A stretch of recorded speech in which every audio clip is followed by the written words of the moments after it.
हर हर महादेव, श्री शिवाय नमस्तुभ्यम। गुरु जी ने किया भव्य कांवड़ यात्रा का आयोजन। 7 लाख से अधिक शिव भक्त हुए शामिल। हेलीकॉप्टर से पुष्प वर्षा कर किया गया स्वागत। बुधवार को भव्य कांवड़ यात्रा निकाली गई। इस यात्रा में लाखों शिव भक्त शामिल हुए। पूरा नगर शिव की भक्ति और भगवा रंग में नजर आ रहा। वहीं कांवड़ियों का जगह जगह स्टॉल लगाकर और हेलीकॉप्टर से पुष्प वर्षा कर स्वागत किया गया। यह कांवड़ यात्रा सीवन नदी घाट से शुरू हुई, जो नगर के मुख्य मार्ग से होते हुए कुबेश्वर धाम पहुंची। 11 किलोमीटर की इस यात्रा में 7 लाख से अधिक कांवड़ियों ने शामिल होने का दावा किया। देश भर से श्रद्धालु यात्रा में पहुंचे। शहर की सभी धर्मशालाएं, बस स्टैंड और रेलवे स्टेशन पर श्रद्धालुओं की भीड़ ही भीड़ नजर आ रही थी। भीड़ को देखते हुए स्टेट हाईवे से गुजरने वाले भारी वाहनों का मार्ग डाइवर्ट किया गया। देश के कोने कोने से शिव भक्त वहां पहुंचे। समिति के मीडिया प्रभारी प्रियांशु दीक्षित ने बताया कि सुबह पंडित प्रदीप मिश्रा जी ने सीवन नदी घाट पर पहुंचकर विधि विधान से पूजा अर्चना की। नदी के जल से कांवड़ भरने के बाद 6 घंटे लगातार पैदल चलकर सभी श्रद्धालु मंदिर परिसर में पहुंचे। यहां अभिषेक और आरती का आयोजन किया गया।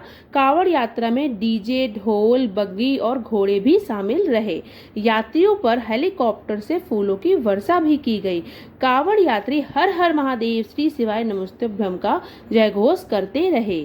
कांवड़ यात्रा में शामिल होने के लिए 2-3 दिन पहले से ही लोग सीहोर पहुंच गए थे।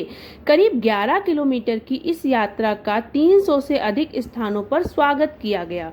पंडित प्रदीप मिश्रा जी ने कहा, कांवड़ यात्रा का उद्देश्य जहां सीहोर नगर की जीवनदायिनी मां सीवन नदी का उत्थान है, तो वहीं पवित्र मास सावन में अमावस्या पर कांवड़ से भगवान शिव पर जल चढ़ाने का विशेष महत्व भी है। उन्होंने कहा, अधिक मास की अमावस्या और सावन का जो मिलन हुआ है, यह काफी दिव्य योग है। इस अद्भुत संयोग पर निकली कांवड़ यात्रा भक्ति का सैलाब है। सभी भक्त कम से कम 1 लोटा जल अपने गांव, शहर और घरों में स्थित शिवलिंग पर जरूर चढ़ाएं।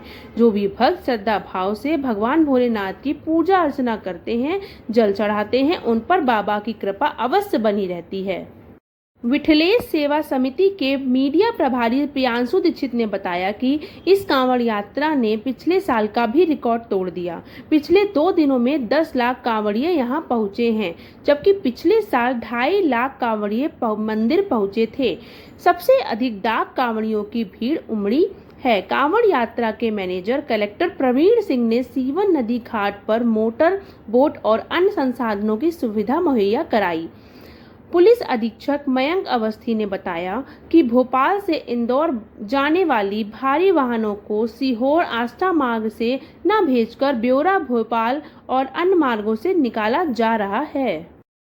भगवान शिव को प्रसन्न करने के लिए उनके उपासक कई तरह के उपाय करते हैं। कांवड़ यात्रा क्षेत्रवासियों के लिए संजीवनी से कम नहीं है। यात्रा में शामिल होने के लिए कांवड़ यात्री शहर में आकर आस्था और उत्साह के साथ सीहोर पहुंचे। इस दौरान शहर सहित आसपास के शहरवासी, ग्रामीण और सामाजिक संगठनों के अलावा जनप्रतिनिधियों के द्वारा 300 से अधिक स्थानों पर स्वागत और पेयजल सहित अन्य की व्यवस्था भी की गई। कांवड़ यात्रा को लेकर विठलेश सेवा समिति सहित क्षेत्रवासियों ने अपने अपने स्तर पर तैयारी की थी। मान्यता है कि तमाम कष्ट उठाकर भगवान भोले शंकर की कांवड़ चढ़ाने वाले शिव भक्तों की सेवा करना भी परम पुण्य का काम है। इससे प्रेरित होकर कांवड़ मार्ग पर जगह जगह सेवा शिविर लगाए गए, जिससे कांवड़ में शामिल होने वालों का अतिथि सत्कार होगा। कांवड़ यात्रा में मुख्य अतिथि भागवत भूषण पंडित प्रदीप मिश्रा जी स्वयं यात्रियों के साथ शामिल होंगे। उन्होंने बताया कि शिव पुराण के अनुसार श्रावण के महीने में भगवान शिव और माता पार्वती पृथ्वी पर निवास करते हैं, इसलिए इस माह में पूजा करने से धन धान्य की प्राप्ति होती है। इसके साथ ही अधिक अमावस्या तिथि पड़ने के कारण पितरों का भी आशीर्वाद मिलता है। उम्मीद है यह जानकारी आप सभी को अच्छी लगी होगी। वीडियो को एक लाइक जरूर कर दें, चैनल को सब्सक्राइब कर लें और कमेंट बॉक्स पर श्री शिवाय नमस्तुभ्यम जरूर लिखें। हर हर महादेव। श्री शिवाय नमस्तुभ्यम।